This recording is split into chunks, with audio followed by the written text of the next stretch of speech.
దాని నోటితోనే నేను ప్రెగ్నెంట్ కాదని పబ్లిక్కి చెప్పేలా మనం చెయ్యాలి. దాన్ని ఛీ అనాలి, తూ అని ఉమ్మయ్యాలి. అది స్క్రిప్ట్. చీ అన్నా తూ అన్నా మన కోరికేదేంటమ్మా? ఒసే నీళ్లు లేని టెంకాయ్, మరీ ఇంత బుర్ర లేకుండా మాట్లాడుతున్నావేంటే? ఆ కడుపు అబద్ధమనంగానే ఆ 2 కుటుంబాల మధ్య సిగపట్లు మొదలవుతాయి. మనం చక్కగా సీన్ చూస్తూ ఎంజాయ్ చెయ్యొచ్చే. మీరు ఎంజాయ్ చేయొచ్చని ఆలోచిస్తున్నారే కాని అలా జరిగితే దాని తర్వాత జరగబోయే వాటి గురించి మీరు ఆలోచించడం లేదు. మీరింతకు ముందు అర్చన గోపిలకు శోభనం జరగనివ్వను అని ఆ నందినితో శపథం చేశారు కదా. దాన్ని ఛాలెంజ్గా తీసుకుని జరిపించానని ఆ నందిని చంకలు గుద్దుకుంది. మీ మొహం మీద చప్పట్లు కొట్టి నవ్వింది కదా ఆ నందిని. ఇప్పుడు ఈ విషయం బయటకొస్తే అన్ని విషయాలు బయటకొస్తాయి. అందరూ కలిసి మళ్ళీ ఆ ఇద్దరిని కలిపే ప్రయత్నం చేస్తారు. అందుకే ఈసారి మూవ్ చాలా జాగ్రత్తగా ఆలోచించి మరీ వెయ్యాలి. ఆ పరిస్థితి వేరు, ఇప్పుడున్న స్థితి వేరు. ఇప్పుడు నందిని కాదు కదా, దాని తల్లో జేజమ్మ కూడా ఏమీ చేయలేదు. నువ్వన్నట్టు మళ్ళీ కలిపే ప్రయత్నమే కాదు, ఈ అబద్ధపు కడుపు సంగతి తేలుస్తాను. అసలు ఆలు మగలు కలవకుండానే అబద్ధపు కడుపు నడిపి ఆ అర్చన గర్భవతి అని అన్నారు. 2 కుటుంబాలను మోసం చేశారు. వీళ్ళ నాటకం తెలియక వాళ్ళు ఒళ్ళు మర్చి సంతోషపడ్డారు, సంబరాలు చేసుకుంటున్నారు. ఆలు లేదు సూలు లేదు కానీ ఆ భాగ్యం మనవడ పేర్ల గురించి ఆలోచిస్తుంది. ఇంకా వరలక్ష్మి గుళ్ళు గోపురాలు అంటూ ప్రసాదాలు పంచుతుంది. ఈ టైంలో కడుపు బుస్సని బాంబు డామ్ అని పేలితే ఆ మొహాలు వెలవెలపోతాయి, మాడి మసైపోతాయి. అప్పుడు ఇక్కడ అత్త, అక్కడ అమ్మ తలెత్తుకొని తిరగలేరు. మొహం చాటేసుకొని వెక్కి వెక్కి ఏడవడం తప్ప. ఇంకా నీకు భాగ్యం సంగతి తెలిసిందే. ఇల్లు పీకి పందిరేస్తుంది, పూనకం వచ్చిందల్లాగా ఊగిపోతుంది, ఊరు వాడ ఏకం చేస్తుంది, వాళ్ళందర్నీ వీధిలోకి లాగి నానా రభస చేస్తుంది. అప్పుడు మళ్ళీ ఆ కుటుంబాల మధ్య చిచ్చు రేగుతుంది. మన ఊది ఎగేస్తాంగా.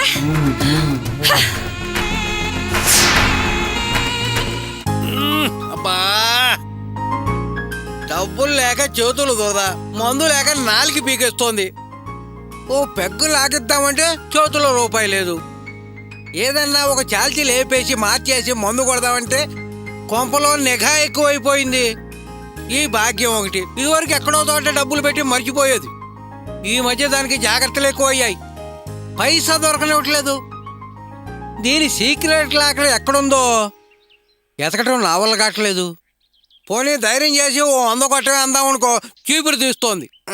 ఎలా ఈ దాహం తీరేది? ఎలా ఈ మందు దొరద తీరేది? బొమ్మలండి, బొమ్మలు, రంగుల బొమ్మలు, రబ్బర్ బొమ్మలు, బొమ్మలంట బొమ్మలు. అవి మనిషి చేసిన బొమ్మలు, నేను దేవుడు చేసిన బొమ్మని. బొమ్మను చేసి ప్రాణము పోసి వయసును పెంచి అలవాటు చేసి.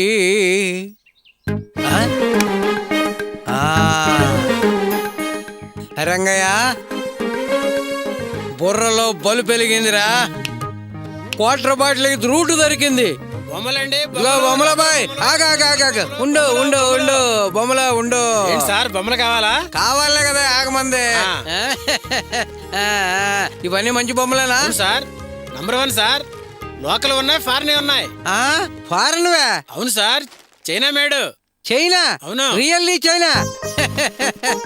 బాలోడా, అలా చంద్రవందర చేయకండి సార్, బొమ్మలు పాడైపోతాయి. మీకు ఏది కావాలో చూపించండి, నేను తీసిస్తాను. ఇదిగో ఈ బొమ్మ ఎంత? ఆ వెరైటీ చైనా మేడ్ సార్, ఏదైనా 50 రూపాయలే. 50 రూపాయలా? అవును సార్. 150కి ఇస్తావా? ఏంటి సార్ నేను 50 రూపాయలు చెప్తే 150 రూపాయలు చెప్తారు మీరు? బేరం నాది, రేట్ నీది. నీ రేట్ నీది, నా వాటా నాది. ఓహో అదే సంగతి. ఆ. కానివ్వండి, ఆ. నాకు నా వ్యాపారం ముఖ్యం. ఇగో నేను లోపలికి తీసుకెళ్తా. నాది డైరెక్షన్, నీది యాక్షన్. Okay sir, ఇరగదీస్తా. జాగ్రత్త పట్టు. జాగ్రత్త. సైకిల్ స్టాండ్ వేసుకో. బొమ్మలండి బొమ్మలు, పారను బొమ్మలు, బొమ్మలండి బొమ్మలు. భాగ్య, భాగ్య, ఆ ఏమేమో భాగ్య, వస్తున్నా. ఎక్కడున్నావే భాగ్య? అర్చన, అమ్మా అర్చన. అబ్బబ్బబ్బా, ఏంటయ్యా ఎందుకు అరుపులు? బొమ్మలే, ఫారెన్ బొమ్మలు. ఏం లేదే, బొమ్మలతో వచ్చాను, తీసుకొచ్చా. బాలే మంచి చౌక బేరము, చైనా మేడు, కొరియా మేడు, మేంచిన దొరకదు. బాలే చాలే ఆపోయ్యా. మంచి. నీకేమైనా పిచ్చా చేదస్తావా? ఆ పాట ఏదో ఆయన వెంటపడి వీధుల వెంట తిరిగి పాడు, అంతో ఎంతో కూలిస్తారు. ఇప్పుడు మనకు బొమ్మలతో పనేంటయ్యా? పనిలేం చేష్టలు కాపోతే. పని లేక కాదే, పని పడుతుందని బొమ్మలు కొందామని తీసుకొచ్చా. ఏంటి బొమ్మలు కొంటావా? ఆ. ఎవరు ఆడుకుంటారు, నువ్వా నేనా? బొమ్మ మనకు కాదే, రేపు మన నట్టింట్లో పారాడబోయే బుల్లి మనవడికి.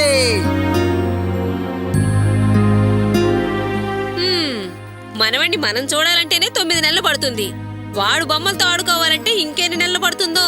అప్పుడు కావాల్సిన దానికి ఇప్పుడు కొంటారా ఎవరన్నా? చూడు భాగ్యం, గర్భిణీ స్త్రీలు ఎవరిని ఎక్కువగా చూస్తూ ఉంటారో వాళ్ళ ఆలోచనలోనే కదులుతూ ఉంటాయి. అలాంటి పిల్లలకే జన్మనిస్తారు. ఇదిగో ఇది డాక్టర్స్ చెప్పే మాట. ఇంకా నీకు వివరంగా నేను చెప్పేది ఏమిటంటే, అర్చన బుద్ధిమంతుడు, అందగాడైన మన గోపిని చూద్దాము అనుకుంటే పొద్దున్నే వాడు లేవగానే షెడ్డుకి వెళ్ళిపోతాడు. ఇక నన్ను, నా తెలివితేటల్ని చూద్దాం అనుకుంటే నేనా ఇంటి పట్టునుండను, నాకు 1,00,000 పనులు. హ్మ్, ఇక ఇంట్లో ఎదురుగా అందుబాటులో ఉండేది నువ్వు. పాపం అర్చన నిన్నే చూస్తూ గమనిస్తూ కన్నదే అనుకో. రేపు నీలాంటి కయ్యాల భాగ్యమనే కన్నదే అనుకో, ఉయ్యాల వారు దొరకరు. ఆ? చూసావా, పాయింట్ ఇతను క్యాచ్ చేశాడు, అందుకే అన్నవాడు. చాలా ఆపు. ఏమయ్యా నా గురించి అసలు ఏమనుకుంటున్నావు? వెళ్ళవయ్యా వెళ్ళ. బొమ్మలు వద్దు, గిమ్మలు వద్దు, వెళ్ళ. ఊరుకో భాగ్యం, పాపం అతని నీ గురించి తెలీదు, నేనేదో అన్నానని పక్కు నవ్వాడు. మనం ఆలోచించాల్సింది అర్చన గురించి, అర్చన ఆనందం గురించి, అర్చన సంతోషంగా ఉండటం గురించి. ఒక అందమైన బొమ్మను కొనిచ్చావే అనుకో, ఆనందంగా, అంతకంటే ఆనందమైన మనవని మన చేతిలో పెడుతుంది. ఇదే బొమ్మల తెరిపి. ఏంటయ్యా నువ్వు చెప్పేది నిజమేనా? నిజంగా అర్చనకు తన కడుపులోని బిడ్డకు మంచిదా? అవును, ఎస్. ఆ గాడి మీద ఈ డాల్ మీద ఒట్టు. అర్చన, ఇదిగో రామ్మ చూడు, నీకు ఏ బొమ్మ నచ్చితే ఆ బొమ్మ తీసుకో. ఇప్పుడు నాకెందుకు మావయ్య బొమ్మలు? అదేంటమ్మా అలా అంటావు? ఇప్పుడేగా మీ మామయ్య చెప్పింది. 4 బజార్లు తిరిగి 4 మాటలు చెవులేసుకొచ్చే మనిషి. నీకు నీ బిడ్డకు మంచిదంటున్నాడుగా, తీసుకోమ్మా. చూసుకుని తీసుకోమ్మా. చూడమ్మా, ఇందులో ఏ బొమ్మ నచ్చిందో చూడు. ఇదిగో ఈ బొమ్మ బాగుందా? ఏది అందమైన బొమ్మ తీసుకోమనక నీ జిరాక్స్ కాపీ తీసుకుని బాగుందా, అందంగా ఉందా, ఇదిగో చాయిస్ అమ్మాయిది, అమ్మాయి నేర్కొని. అమ్మా చూడమ్మా. చాలే ఊరుకోవయ్యా, నాకు వంకలు పెట్టడం తప్ప నీకు వేరే పనే లేదు. నీకు నచ్చింది నువ్వు తీసుకోమ్మా. చూడమ్మా చూడు, ఇదిగో ఈ బొమ్మ చూడు, అందంగా ఉంది కదా, నచ్చిందా? బాగుంది, తీసుకోమ్మా. తీసుకో. ఏమయ్యా ఆ బొమ్మ ఎంత? 50 రూపాయలు మేడం. 150. నువ్వు ఆగవయ్యా, అతను 50 అంటుంటే నువ్వు 150 అంటావే? అబ్బా, అతను బయట చెప్పిన బేరమే అది. ఏమయ్యా, నాకు 150 చెప్పి మా ఆవిడ చూసి భయపడి 100 తగ్గిస్తావేంటి? లేదు మేడం, 150. నేను మీ మాటల్లో పెట్టి కొంచెం కన్ఫ్యూజ్ అయ్యి 50 రూపాయలు చెప్పాను మేడం. ఏంటి 150? అవును. చాలా ఎక్కువ చెప్తున్నావయ్యా, ఇంకో మాట చెప్పు. అబ్బా భాగ్యం, బయట బేరం ఆడాను, పాపం గిట్టుబాటు కాదన్నాడు. రాబోయే వారసుల కోసం, మొట్టమొదటిగా కొనబోయే బొమ్మ కోసం బేరాలు ఆడతామా? ఇచ్చాయి ఆనందంగా. ఏమ్మా నీకు ఆ బొమ్మ నచ్చిందా? అందబ్బా, ఇచ్చేయి, నువ్వు ఆనందంగా ఇచ్చేయి. సరే. దీని డబ్బుల బ్యాంకు ఇక్కడుందన్నమాట.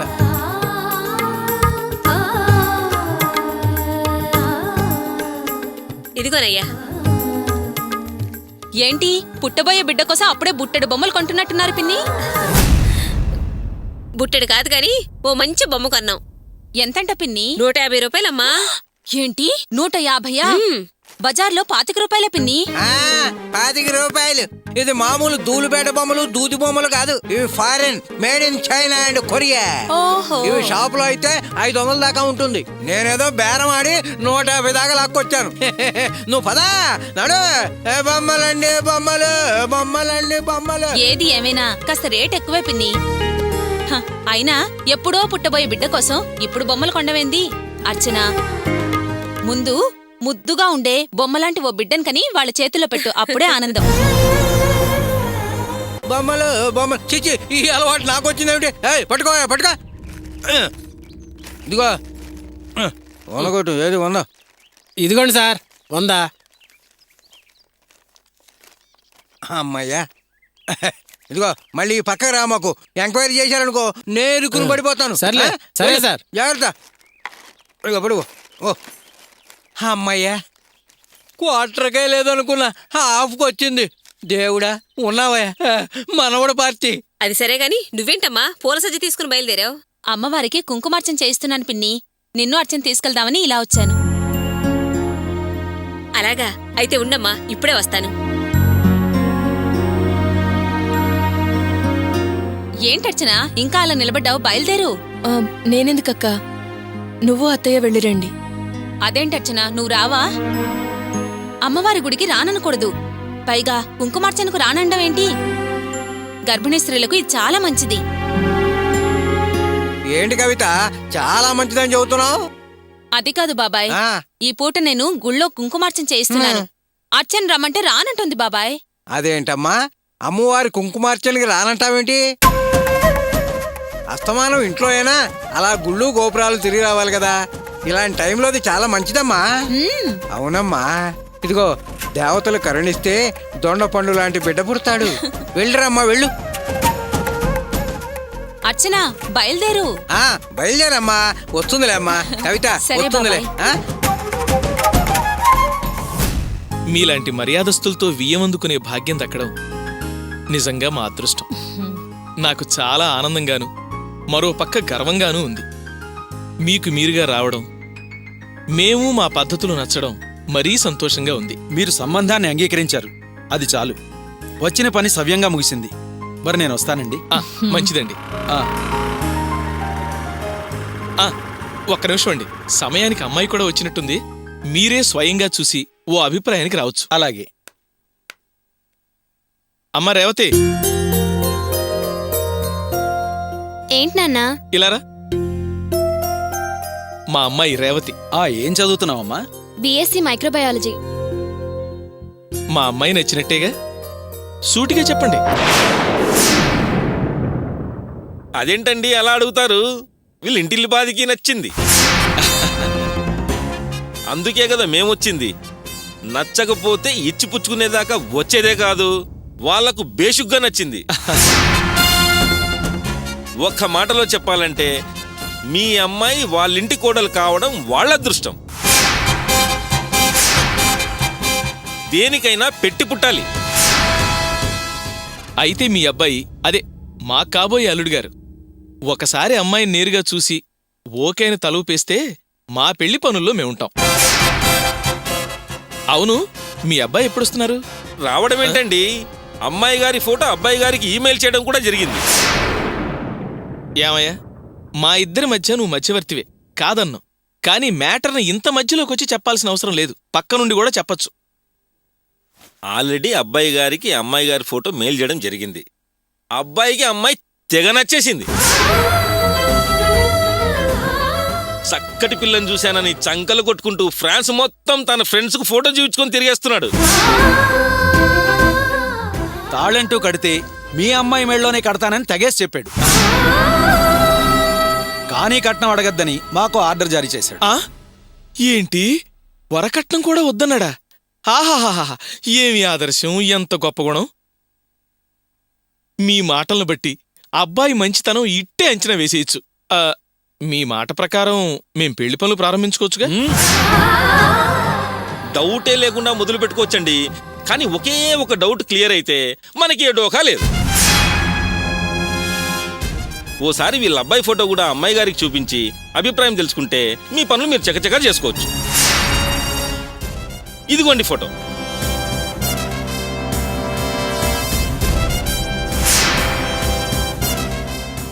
చూడండి, మా అమ్మాయికి ఫోటోలు చూడటం, ప్రత్యేకమైన అభిప్రాయాలు చెప్పడం లాంటివి ఏవీ లేవు. మా మాట ఎప్పుడూ జవదాటదు. అమ్మా, నీ పెళ్లి ఈ కుర్రాడితో అని చెప్తే చాలు తల వంచుకొని తాళి కట్టించుకుంటుంది. అది మా పెంపకం.